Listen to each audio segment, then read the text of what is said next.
Recording. Okay, this video I'm doing geometric sequence. First thing you need to do is find a common ratio, and that usually occurs when you're multiplying. If you divide, if you find that it's being divided, then you just think that you're multiplying by its reciprocal. Alright, so in this case I have 12, 6, 3, and 1.5. Alright, first thing I would do is probably try to add or subtract these two. So I say 6 minus 12 and I'd get negative 6. Then I would take 3 minus 6 and get negative 3, which this is not the same, so it can't be a common difference, so that won't work. So then I'm going to try to divide. So I'm going to say 6 divided by 12 is 1/2. Then 3 divided by 6 is 1/2. And so it looks like 1/2 is going to be the multiplier here. So I'm going to multiply everything by, I put 1/5, it's 1/2. Multiply by 1/2. Think about it. Half of 12 is 6. Half of 6 is 3. Half of 3 is 1.5. So half is my common ratio. So my R is going to be 1/2. Okay, and so like we talked before, the A1 means my first number in line.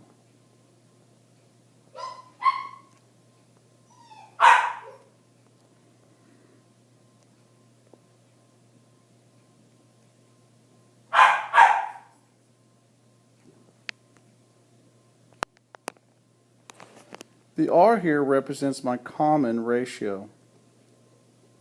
And in the example, this would be 1/2.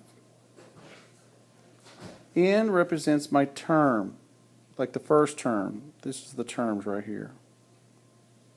The first term, the second term, the third term. My pen doesn't want to write clearly.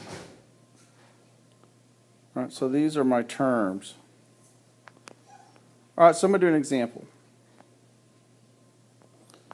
Okay, so I created another slide so we can kind of work this out. We're going to create an equation. Now remember, these, I always like making a table out of this. So it's like I said, first, second, third, fourth term. These are our terms. All right, so AN equals, my first number here is 12. So I'll put 12. Earlier we stated that our common ratio was multiplied by 1/2. So our common ratio is 1/2. So we're going to put 1/2 here. And we're going to leave our n minus 1 because we're wanting an equation there. So this is our equation that we're looking for. So if they ask you for an equation, there it is. Now what if they wanted you to find the 10th term? Okay? So to find the 10th term, what I would do is I'd put my numbers in here.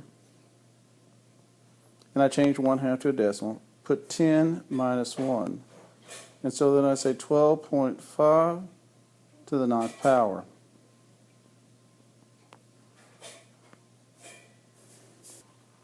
And so when I put 0.5 to the 9th power in, 0.5 to the 9th power, I get 0.001953125.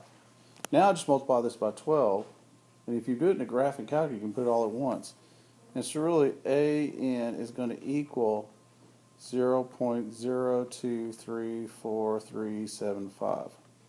And so that would be my 10th term. Remember, it's going down. If you notice, my numbers are going down, so that kind of makes sense that it's going to be low like that. And I'm going to put the decimal right there.